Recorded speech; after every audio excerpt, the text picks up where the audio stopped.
This is Fam Electric Ghost, and we're on the air with Brenda Neckvatal, right? I got it right. Got it. You're close.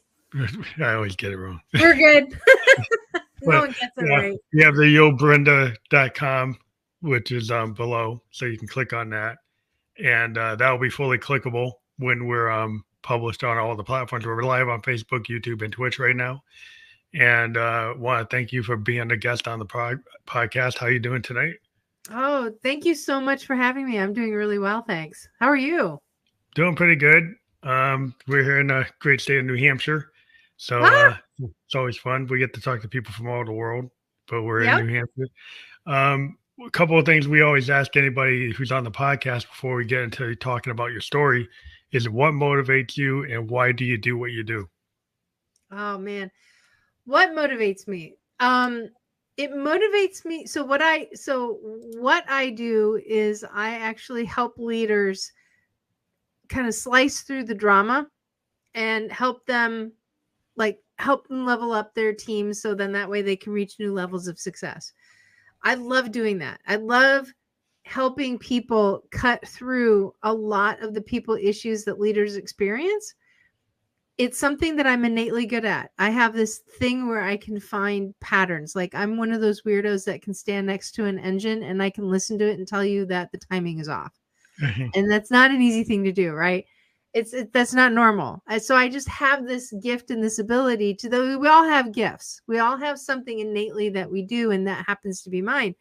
So it's very rewarding for me to be able to help a struggling leader understand what is likely going to happen with their people and then help them set up like a strategy on how to deal with it. And it could be something simple as somebody constantly coming in and I'm like, I'll bet you 10 to 1 they're just going to sit there and give you a bunch of excuses if you ask the question this way. And I'll get that phone call back. They're like, man, you were right. Like right on the money. So that part is a little bit of a dopamine hit. I won't lie about it. But dealing with people is not easy sometimes. And there's some really difficult ones out there. I mean, there isn't a human being out there in this world that hasn't experienced it. Yeah, it's a difficult thing to do. I mean, we all live in kind of post-COVID world. In my day world, I'm an IT analyst, so I've been able to stay remote. And it is challenging sometimes with people. We deal with people on different continents, different time Mm-hmm. zones, different cultures. So there's Yeah. sometimes different expectations. If you got a global team, Yes. sometimes what you say is not what they hear. And a Yeah. lot of people might not get that. Like if you're talking to Yeah. people like they're in Tokyo or in Korea, sometimes what we say in English is like it sounds like we said it, right? And we understand it, but the mindset, Eastern mindset can be different. I Yep. lived in Tokyo for 2 years, and it's like, yeah, there's what you say. Sometimes they don't actually interpret what you think you said the same Yes. way. And that happens here in the United States too. I mean, and it comes from our worldview, I mean, aside from people, let's take the global aspect out of it for a second, but it is really fair to be able to say that somebody that grew up in New York City had a very different upbringing, has a different view of the world than let's say somebody who grew up in like Tucson, Arizona. Oh yeah, And I mean, just even communicating within our own country can yeah, be sometimes a culturally, challenge. yeah. Yeah, because This we have each all these city, subcultures. the subcultures has like New York has a culture. It's very Yeah. and people might be abrupt, and they might think that's okay. You might somebody in Idaho might say, well, that person's rude, or a What a jerk. southerner you might say, that's not that's not southern hospitality. Yeah. You seem kind of really like you're not making me have that good feeling like the southern comfort. So Yeah. I'm not getting that. Yeah. So No, I hear you. I mean, when I moved, so my family's from Hawaii. When I moved to Hawaii and became a resident over there for a while, I learned very quickly that if you're 30 minutes late, you're on time. I grew up in Pennsylvania. That didn't happen. yeah. So, yeah. Yeah, well, like we've got that thing with like a lot of sometimes like I deal with people in my culture, and being late is not such a big deal sometimes for certain people, and if I'm living in a Fortune 500 world, and like you can't be a half hour late to the meeting No, because the meeting's no. a half hour, so he's like Yeah. you just missed it. Like so it's like that might work there in the Delta, but it doesn't work here. No, not at all. But it's interesting, like yeah, because the subcultures is like you got different areas, the Eastern culture versus the Northern culture, Western culture. It's like it's all these different things, and then you got the microcosm of each Yeah. just individuals, Yeah. and you got types of personalities. So how much like, because I was a sociology major, so how much sociology and psychology is in what you do, and maybe you've kind of learned that you have talents that are actually equate to like sociological patterns or psychological patterns that you just kind of learned it like from life lessons. Yeah. So, I actually academically did study a little bit of sociology. I've never studied psychology. Um, so I'm a slow learner when it comes to, I'm behind the curve probably when it comes to psychology. But what I have learned is that in what I do, and in like I joke around that I'm a recovering human resource professional from 30 years, right? And I'm affectionately known as the Grim Reaper. Um, But what I've learned is that anytime you have somebody that flares up, doesn't matter if it's an employee, could be a friend, could be within a social construct, could be in a volunteer construct, could be client, right? There's always a trigger. There's Mm, always something that's happened. And good leaders will keep their radar open for those moments that where somebody clacks off, right? The ones that don't pay attention are the ones that struggle the most because there's always a reason. Now, whether it's a reason that was justified or not is a completely different thing, right? yeah.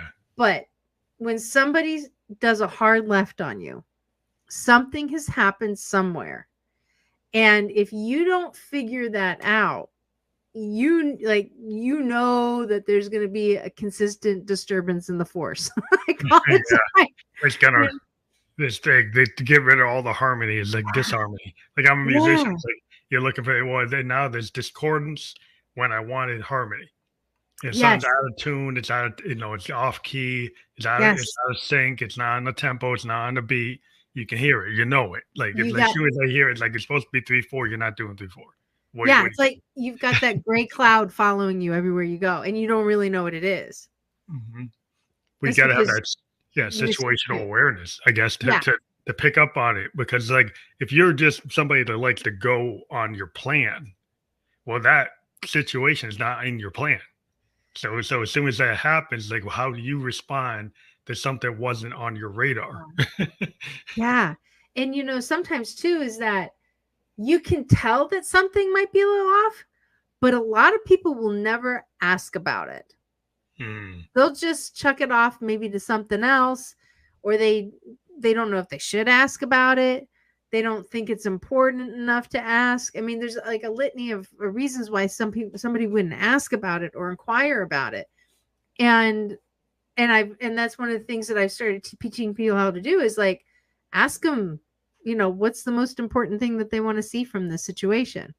Because if Hmm. you don't and you try and resolve it, you may only hit 80% of the solution.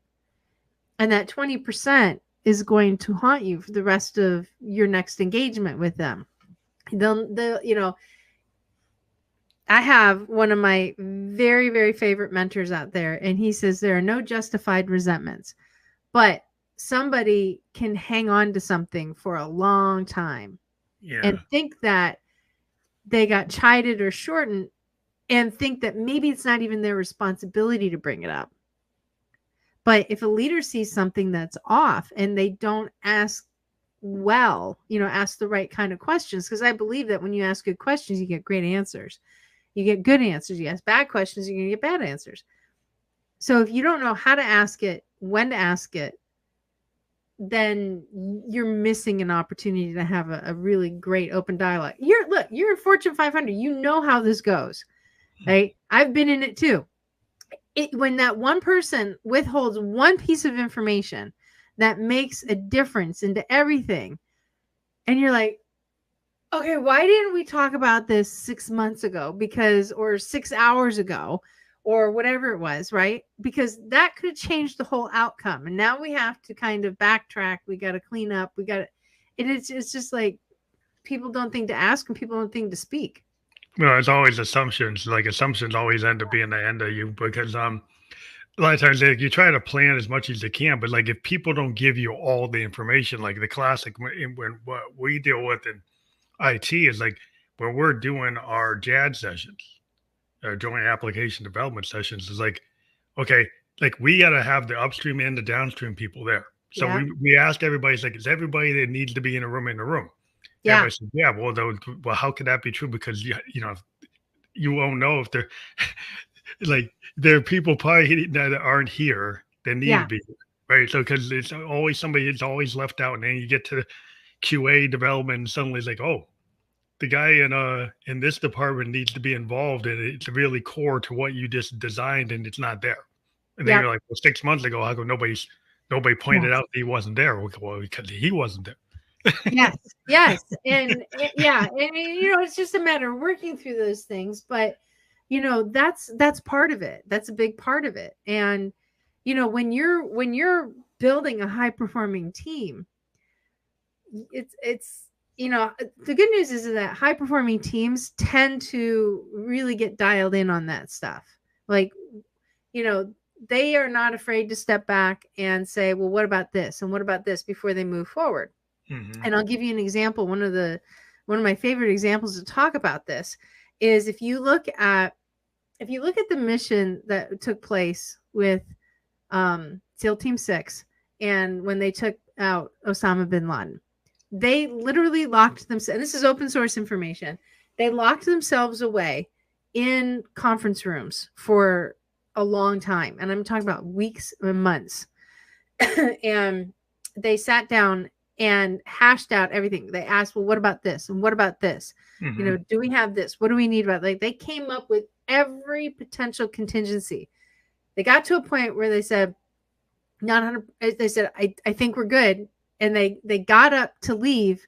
And believe it or not, the most junior, youngest person in the whole room stopped and asked the question, well, what would happen if the helicopter crashed? Nobody brought that up. They sat down and hashed it out again. Right, exactly. So my business partner, William Branham, he's a retired Navy SEAL. We just launched our book this past weekend called Mission Ready, building high performing teams from the battlefield to the boardroom. And the gentleman that actually wrote the foreword for our book was Robert O'Neill. And he was part of that team that took out bin Laden. He actually talks about this from time to time, that it was actually the most junior guy. And sure enough, what had happened is that helicopter, one of the two helicopters that were destined for that particular mission, lost its updraft, and it couldn't gain altitude, and it actually wound up crashing on the compound. Well, the good news is that because they thought about it, that somebody asked the question, they were prepared to handle it, and they did. Yeah, that's the thing, is you got to have a backup for the backup sometimes. And if you have like a single point of failure, mm-hmm. like you have to look at all your single points of failure. And then some people say, well, that never goes. It's like, well, that's, what about Murphy's Law? Yeah, because he'll show up. It's like you have these single points of failure, and people are like, well, there's a chance of that going. It's like, well, you better think about it, because, and then also like when you're dealing with like difficult people, the one thing I remember in Japan was the etiquette of kind of correcting somebody in public, like in the Japanese mindset, like you can't really do that in the public meeting. You actually need to go off to the side, because you'll dishonor the person. Yeah. And it will cause massive trouble. Like you won't get alignment again. No, absolutely not. Absolutely not. And you're right. I mean, like I had a couple of people that had no problem. My personal experience, I had people that would admonish me openly in public. As a matter of fact, it's interesting that we're talking about this, because I was in New York City last weekend, and I was going to write a post about this, but I think I'll share it. So I was 14 years old, and I was traveling with our marching band. And I was not a marching band person. I was just a member of the band, but they were going for a competition. And so we decided, we entered this competition in New Jersey, and they took us through New York City for, the tour and whatnot. We're all high school students, and we were at the World Trade Center at the observation deck. And so it's nighttime. It's absolutely beautiful looking at it back then. And, we came from a generation where you honored and minded your elders. Mm-hmm. And so one of the band chaperones had grabbed four of us and thought we had to meet the rest of the group and do a head count down on the street in front of the buses. And so we were downstairs waiting for him. I just followed the instructions of an adult, right? And so first off, our band leader should have never been in charge of taking any students anywhere. Let's just put it that way. He's like, man was so neurotic. It was amazing. But everybody came down, and the first thing he did, I don't know what it was and why it was me, but right there right in front of the World Trade Center, I was getting my butt handed to me for following instructions from somebody else. And I'll tell you what, it absolutely shattered me as a 14-year-old. Yeah. And I'm doing what I was told to do by an adult. Yeah. Embarrassed the Adult hell out of me. Yeah, if you're a student, like an adult, you figure like without a chaperone, they must be telling you the right thing. Yeah. So 2 buses full of students that, we all know each other. And and now I am like, spit flying in my face and everything. Oh, geez. And so when I was there this past weekend, I went back to that spot. I just happened to be walking by, and I stopped, and I was listening to my AirPods, and it was a tune from the 80s. And you know what I did? I stopped and I just looked, and I looked around, and I let it go. It's 39 years.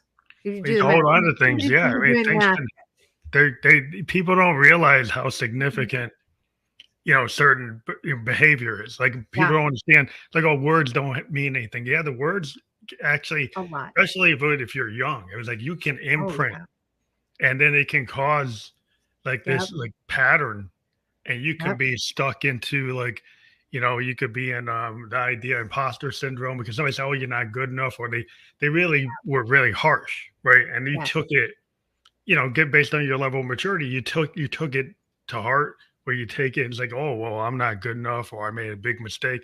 And then that kind of, it just builds in your system till you figure out that you can get beyond it, Yeah. And that moment on top of other similar moments for me growing up was one of the critical moments that I had as to why I became a massive people pleaser. And I remember the months and the weeks after that, how I was like, I really thought I did something wrong, even though I knew in the back of my mind I didn't. Mm-hmm. But I kept trying to make it up to him. I would make recommendations of music. I would go above and beyond. I would do stuff, and he never appreciated it. And that's when I can go back and think in high school as to when I was really acting as a people pleaser. And so that is also another good reason, going back to your original question, as to, I don't want anybody to experience what I experienced in the long haul.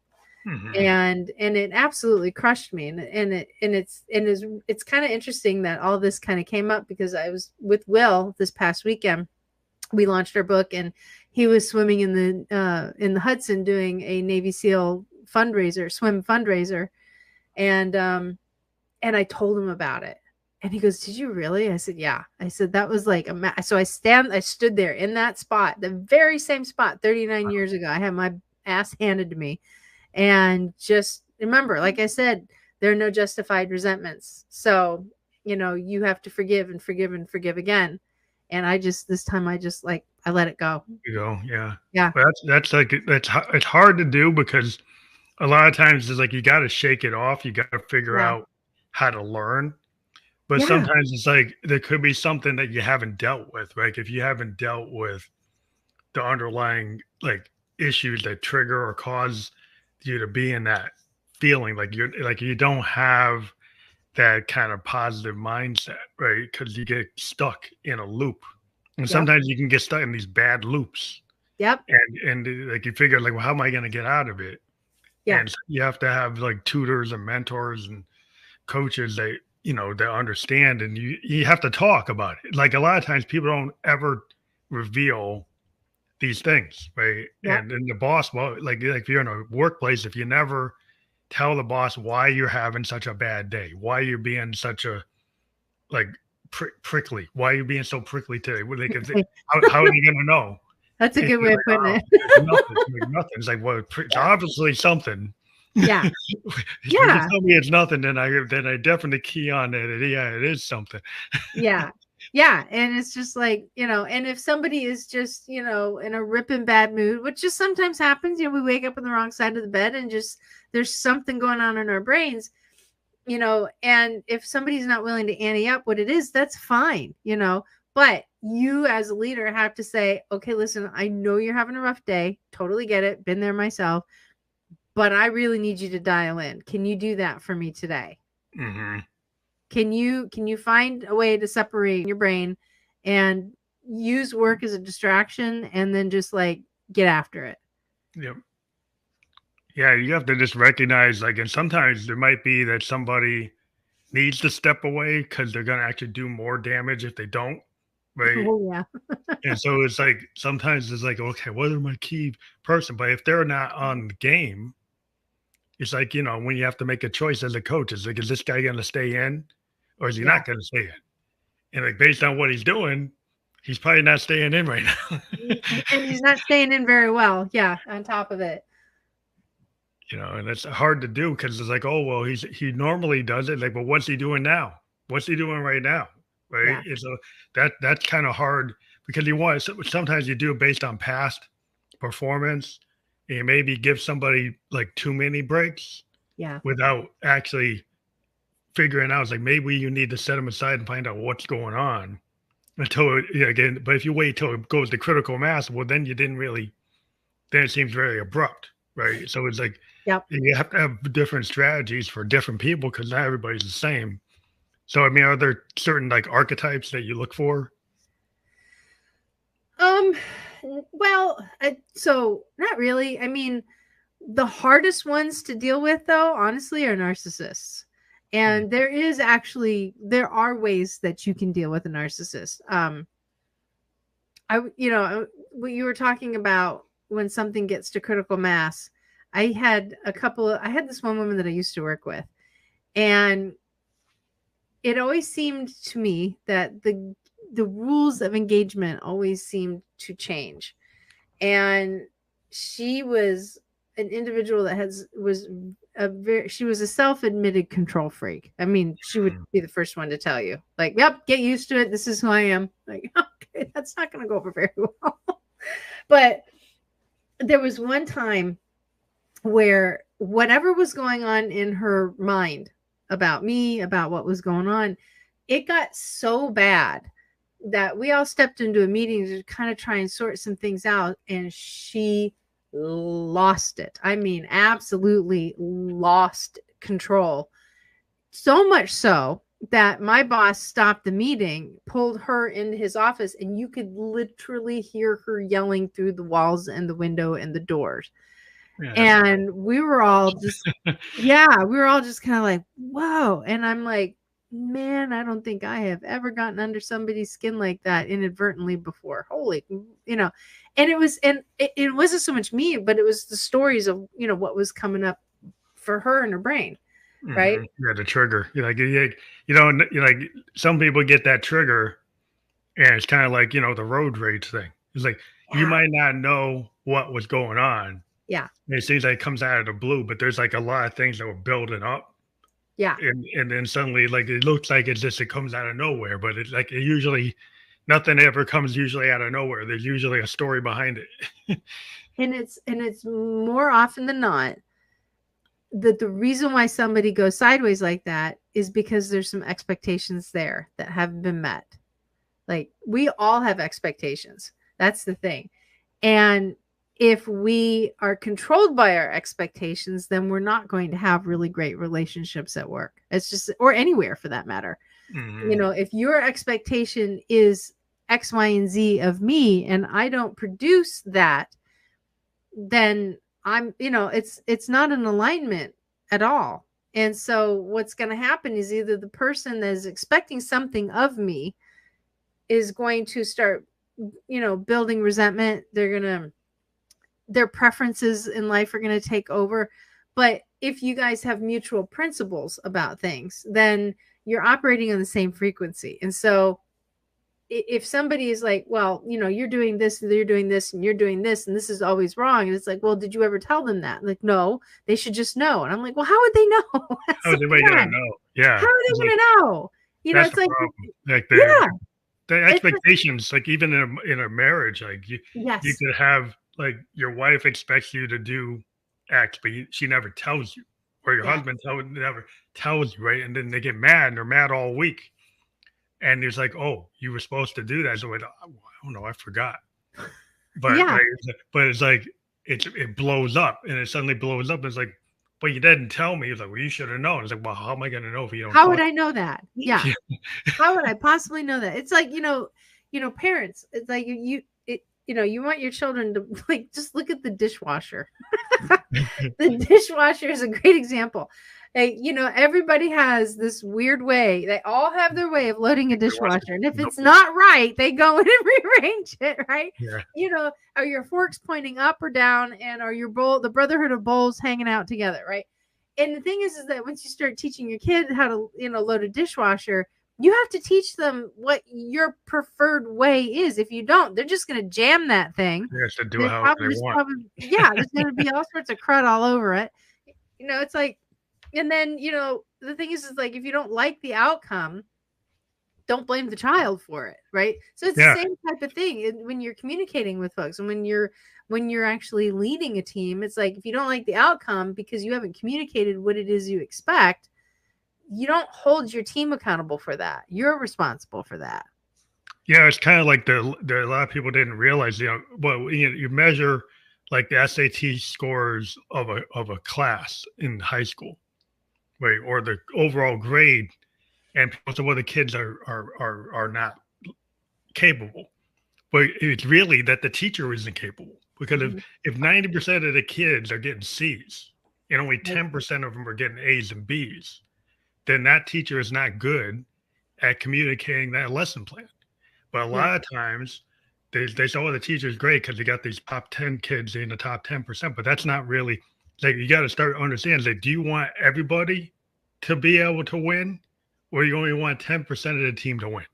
Yeah. Right? If you can get the majority of the team to be on the same page and win, rather than in the top 10% of the team, then you're going to have a more efficient team. Yeah. And I don't know if people think like that.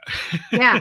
And the thing is that, and if you help them win, you win in the end of the day, right? Everybody wins. And and that's the awesome piece about it. And that's how high performing leaders actually think. If I'm helping you win, then we're all going to benefit from it, and there's a lot of things. There's several things that you can do. There's a couple of key things that you can do if you're in this situation where you're realizing that, a lot of what they're talking about makes sense. And I kind of see that happening in my world.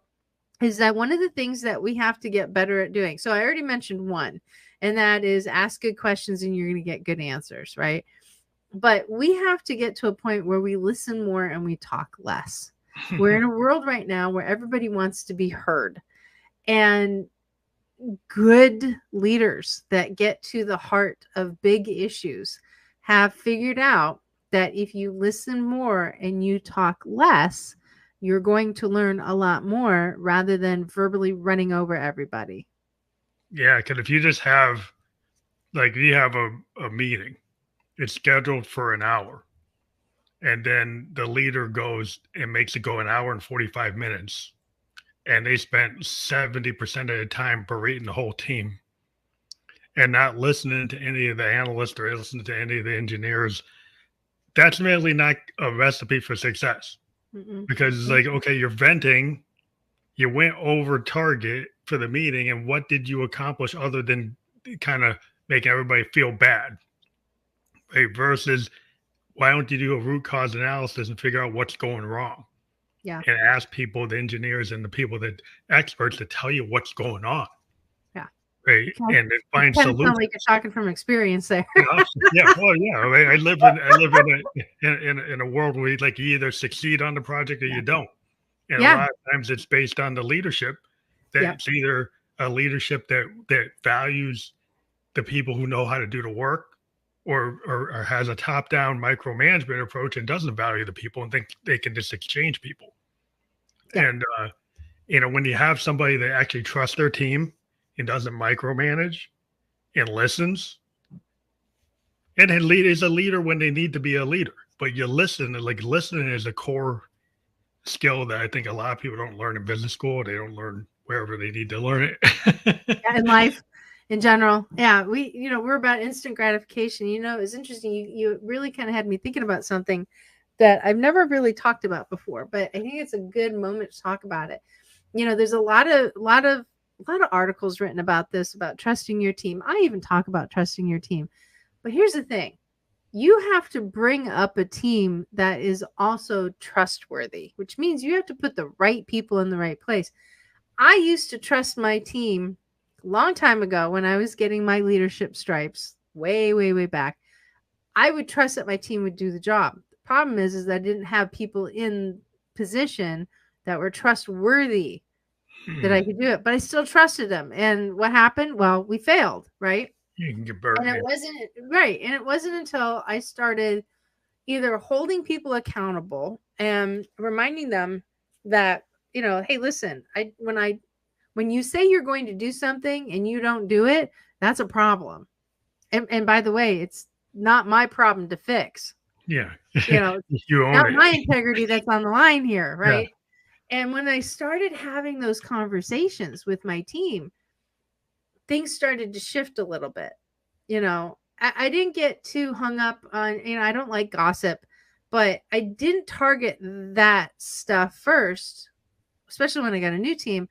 I targeted the integrity of the team. I targeted, if you're not mature enough to be here, you're welcome to leave any minute, because you're not going to like what's going to come out, because I'm going to hold your feet to the fire to what it is that you need to do. So you have a choice. You can either be part of something really great, or you can go find something that's a better fit for you. Either way, we're moving forward, right?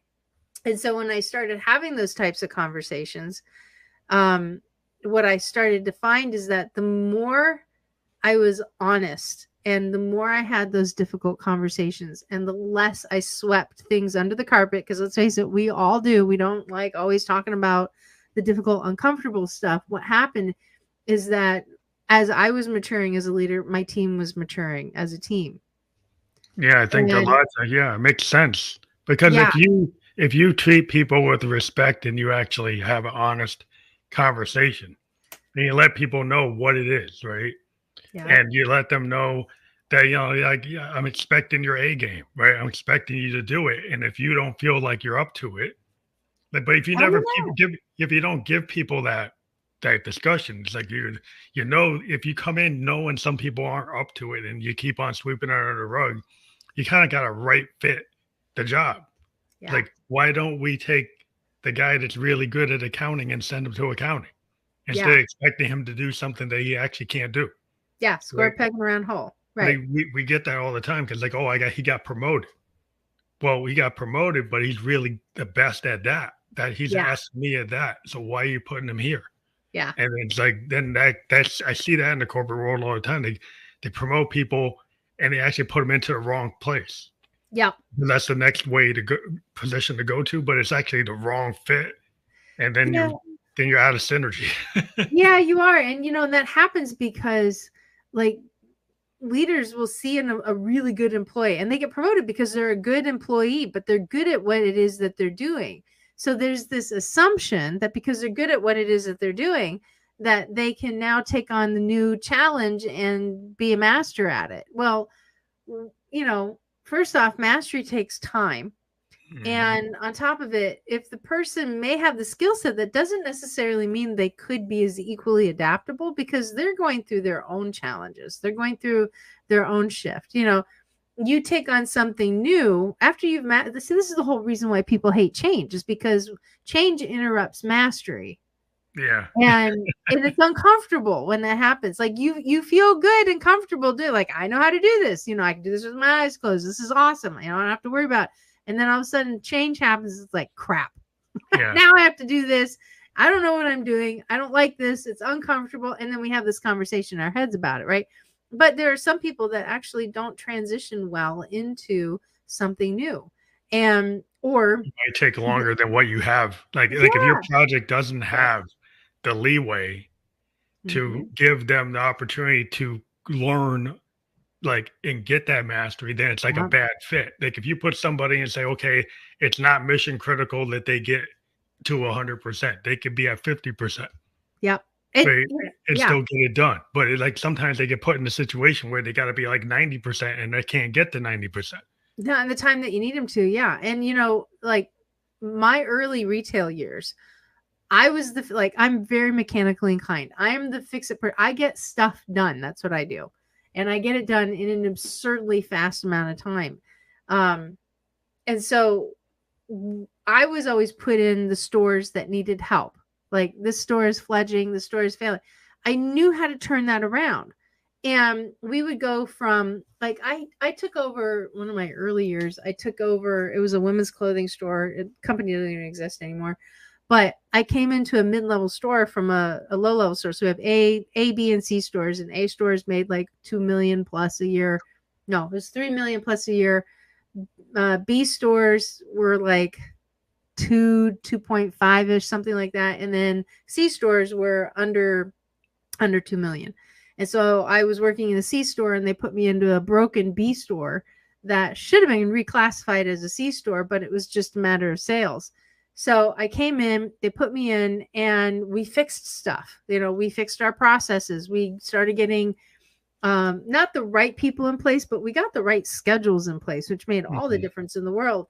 And they were following up with customers, and the customer service was different because my focus was on customer service. And literally in a very short period of time, I pulled us out of a 1.8 million annual sales, and we were trending in 6 months of 2.5 million. So we had this awesome synergy, this awesome momentum that was going. And then what I found out was that I'm not the long-term nurturer leader. I am the go in and fix it type of Then person. you have to go So, to the next thing. right. So when I got hired by another retail company many years ago to go in and do exactly the same thing, fix a broken store, and then go into the top store, I realized that my effectiveness was not as strong in the nurturing it and make it a long way. And I didn't necessarily have the love and respect of my team like I did when we were fixing stuff because we were accomplishing things, Yeah, right? it's way harder to get the Yeah, gains. Like, when you yeah, get to the top level to make that gain, probably takes a lot more effort. it does. It takes a different strategy than if Yeah, something's like if you're somebody that goes and fixes the broken thing, well, you yeah, can recognize what's broken. When something's working, it's tweaking it, yeah, and tweaking it is a different skill than yes. fixing it. Right. Maintaining. So once you got gains and the maintaining gains, that's a whole different ball game too. That's an entirely different leadership strategy. How do you keep people motivated? And that wasn't my thing because there was nothing to fix. And so I found myself feeling it literally like a failure. I didn't have the respect of the people like I did when while we were winning and achieving. And so, it took me quite a while to figure out, well, how do you be the long-term nurturer? Because it is a different strategy. And so, you know, that is a really good example of somebody putting me in a position. I had to learn that, but if we had to do something by a certain timeline and that need for me to be more of a nurturer, the need was shorter, and like I needed a much longer runway for that. Mhm, yeah. And I mean, I that's the probably thing would is have failed. Yeah. yeah, it's good to know yourself. Like, a lot of times people you figure you know yourself based on what you've been doing. Yeah. But the problem is, like, you get put into that new environment and a new challenge, like Yeah. you might not be at 80% in that new Yeah. environment. You might just be barely 55. And you're like, well, I used to be able to hit turn this and make it like 80. And Mhm. and it's like not every situation is the same. And so I think a lot of people just want to see that growth always on the up. And the thing Yep. is, like life is like, like you're the captain in a boat. It's like it's not always going to be smooth sailing. Sometimes there's going to be a place that is not easy to navigate, Yep. and you got Absolutely. to just kind of get through, right? And everybody has to learn. It's like we're going through this whole AI era now, and a lot of jobs are getting like terminated. I mean, they're getting replaced by the technology. We've got a lot of robotics and a lot of innovation that's Mhm. like, if you get a system that it allows somebody to get to market 80% faster, Yeah. right? Then all those analysts that used to work on the thing that was 8% slower, but they don't have a job anymore. Yeah. So it's like then you have to kind of go into a new zone. You have to be able to get into new areas where you're not always going to be at the right ramp level. So I don't know if there's expectations from management. Like you see a lot of jobs on the job services. They want people who have the exact acronym, the exact Mhm. skill set. And they say that most jobs, 90% of jobs, you could train somebody how to do it without them having that certificate. They could Oh, probably yeah. afford it. But I'd say if people you have the right person.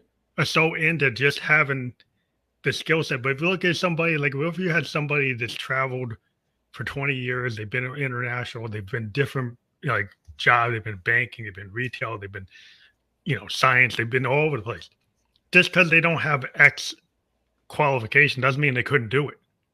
But Yeah. you have these things screening out the potential of people without even asking them or not even having an interview. Yeah. I think there's a lot of missed opportunities because we're using some of our tech in a Yeah. bad way. It's not putting the right people in the right places. It's Yeah. thinking because people have certain things that they actually are the right person without actually having that human connection and talking to that person to see if they actually do have it. Yeah. And so what you're demonstrating, since I've been out of Fortune 500 now for a while, and so I've worked for 6 Fortune 500 companies. You are like, a lot of the stuff that you're talking about is very much a Fortune 500 type of mindset. And a lot of small businesses don't have this. And a lot of people have a misconception of what corporate is. And when you're in a Fortune 500 company, there is a lot of education that goes into this very progressive mindset that you're actually, showing and demonstrating. And that is asking these critical questions. Are we putting the right people in the right spot? What is it that we need to do in order to stay strategically competitive and have a strategic competitive advantage in the market? How do we get there faster? What do we do with all these other, right? So thank you. It's pretty cool to be, talking to somebody who has these old mindsets that I used to be surrounded with all the time, which is pretty amazing. But you know what? There is one other thing that I want to share that is absolutely key and critical. And if there's anybody out there who's listening to this and feels like they're being a fledgling leader right now, I'm going to tell you right now that the power of your leadership will always lie in your follow-up. I Mhm. used to work with a guy who is awesome at this, and this is how I learned it. Anytime one of his employees would come up to him and they say, "Hey, Mike, we think we've got a recommendation for this," he'd go, "Okay, great," and he would run it up the line, and he would run it up through the corporate ladder, and he would get an answer. Here's the thing that differentiated him from everybody else, because believe it or not, there's a lot of leaders out there that will, whether they're corporate or small business or whatever, they'll run your suggestions up the line. What is missing is what he used to do, and that was communicating back to the employee when the answer came back down the line, because Oh, it will come back down too. yeah. And I know you've seen this, right? So, but the loyalty that this man built because of this one thing that he did, and he would say, "Listen, I just got word back on that suggestion that you made. They told me to tell you that they appreciated it. They liked the idea. They're using a small piece of this, but not all of it. because it doesn't completely fit, but they're going to take this part and they're going to run with it.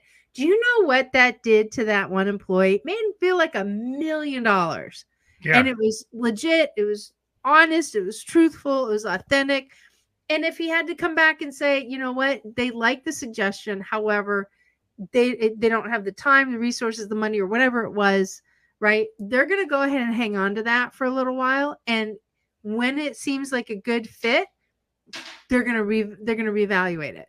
Wow. Yeah. Yeah. That's a different. And then when somebody did have an idea that was an absolute bell ringer and they went for it, he celebrated it with everybody. He'd say, hey, just want to give, they would actually do what was called a positive write-up. And they would take the coaching forms that we would use normally for disciplinary actions and reverse it. And so he would write up, right, an accommodation, right. And so, and then would do it in their weekly meeting. It's like, such and such had this amazing idea. Corporate is actually going to take it and run with it. They're doing this and blah, blah, blah. It made all the difference in the world because every time, and it never held back ingenuity. Everybody kept like coming up with something new because they understood that this is an environment where we're here to win and not use ego to judge and keep everybody down. Yeah, I mean, because the problem if you have a very hierarchical kind of workplace and you never get the ideas from the floor, yeah, you never let like the guys who actually work on it, right? You only take it from the people who are in the room with you, right? But not everybody that's outside the room, right? Yep. So a lot of ideas are outside that room, right? But they never get communicated or they never have an advocate, like you're saying. Like if you have an advocate, they'll take the idea from the floor and bring it to the room and then be honest about giving the feedback that they actually got it. You're going to get more people from the floor. And the floor is like, that's where people see what's going on. It's like, oh, this isn't working. It might take months for people to know, but if you're actually listening, you'll find out like, hey, that's not working, or this could go better. And if you're not willing to listen to that, because say, well, we told you to do it this way, you must be doing it wrong. Instead of listening, it's like, well, maybe you need to actually adjust it. Not that they put it on the people on the floor to say, oh, they're doing it wrong. So we don't have to hear anything they're saying because they're just not doing it, implementing it right. Yeah. And the thing is that when there's that up and down communication, when it doesn't happen, and leaders don't follow up and leaders don't convey and communicate and relay, what happens is my number one live and die rule kicks into place. And that is in the absence of information, people make stuff up. Yep. And it's never positive. Yeah.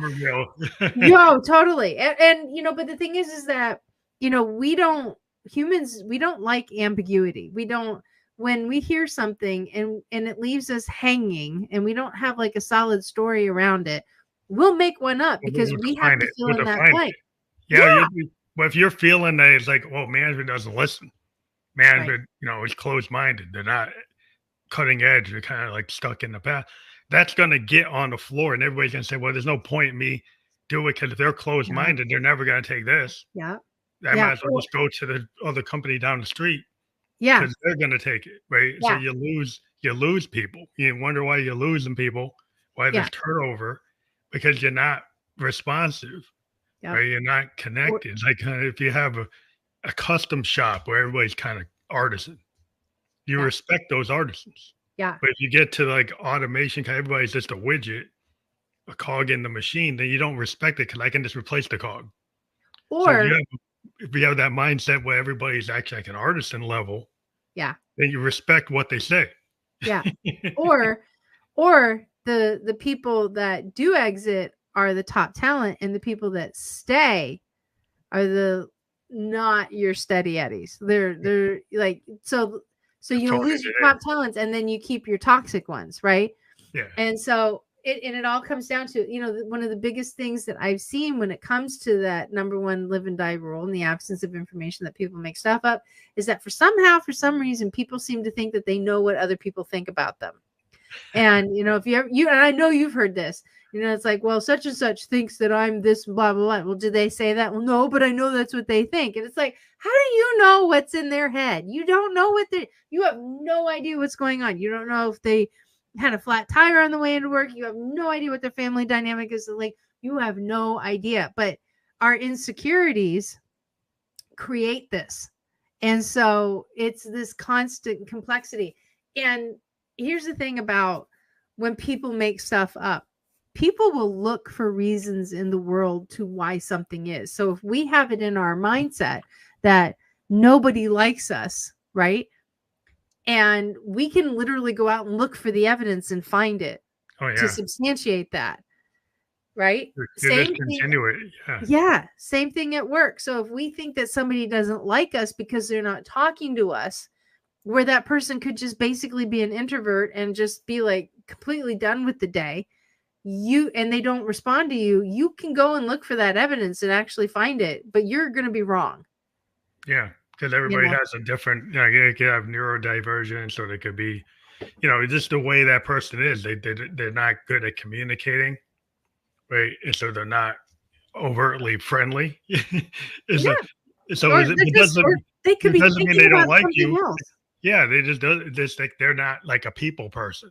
Some people are not, or they're having a bad day, and or they could just simply be busy. It's amazing what we do as human beings, and this is one of the reasons why I really like working with leaders, because I get to challenge them on this mindset. Like, if you're a leader, like I used to have a client years ago who was always, I'm going to say this, it's going to sound a little crass, but he would always get his colon in a knot about what his employees were doing outside of work. And I finally asked him, I'm like, what does that have to do with their ability to perform the essential function of their role? And he goes, well, nothing. And I'm like, why are you wasting energy on it? It doesn't matter. And as soon as I said it, he goes, what the hell am I doing? Why am I thinking? I'm like, I don't know. Stop it.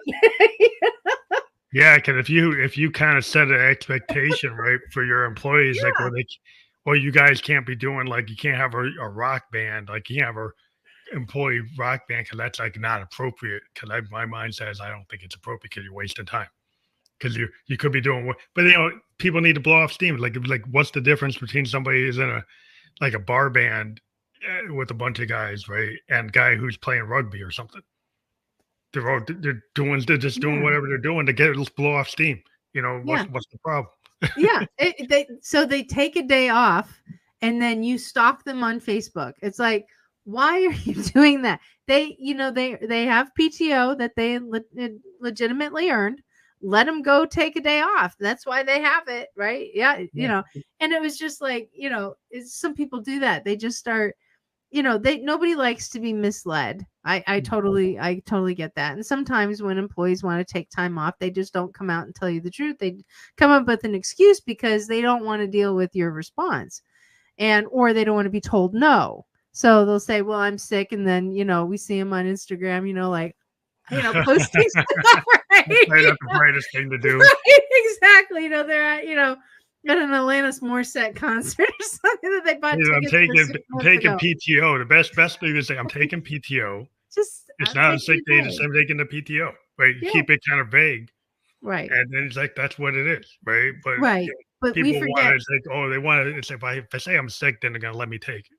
Yeah. And, and that's the thing, is that some people are just, they're not willing, if they want to go and do something, or they need to take a brain break, and, they need to go live or off gas or whatever. And there's going to, they fear the judgment of saying, listen, I'm going to take a day off or something and I think the first time I took a day off in 3 years, my boss was like, well, I was wondering when you were going to do it.